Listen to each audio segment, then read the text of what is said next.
The humble choice has been out for what feels like forever, but I've never really bought into it, since it's hard to justify expending my already bloated library of games that I'll never get around to playing.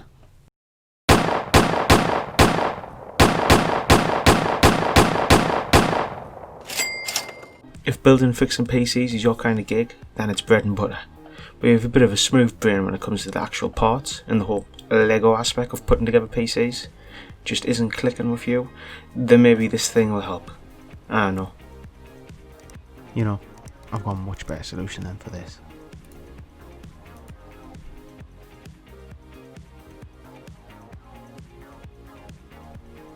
What do you think, Henry? PlayStation or Xbox? PC. Clearly they wanted some artsy bullshit, and when the critics didn't pander to them and think it was all that, they opted to cry about it and say it's not about the money, it's about the vision, even after making production costs back before they even released the thing on consoles, citing some bullshit that their studio's head worked on the ass games, and they always get top boy marks. You want proof? Let me just show you with this fast forward 5-minute clip of a fish going downstream.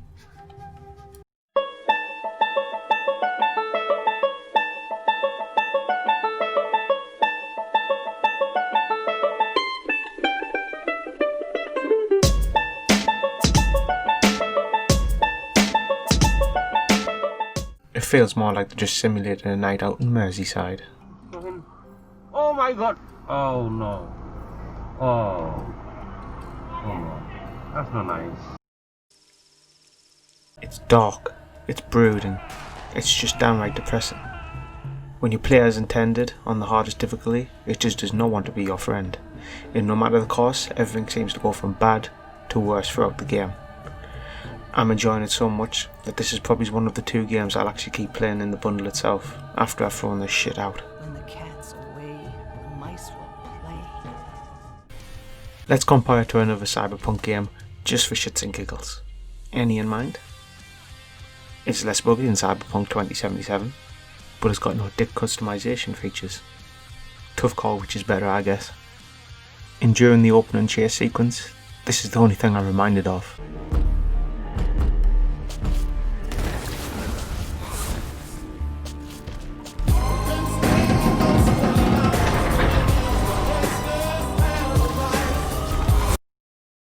Honestly, it's a wall of text with little to no visual payoffs, and that's alright if that's what you're into. But it feels like one of those e-dating sims that you put 6 hours of your life into to see some 2D tits. And I'm no thirsty boy, so it's a hard pass.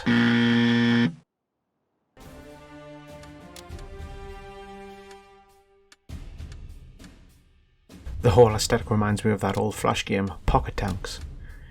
And other than that, and the tanks, it doesn't really bear any similarities, so why I'm throwing that nostalgia trip out there, I don't really know.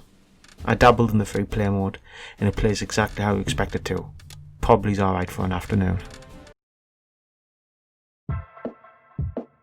Let me take you to an even more dystopian Britain, where the big bad Farage is being tossed off by the general public rather than getting milkshakes tossed on him.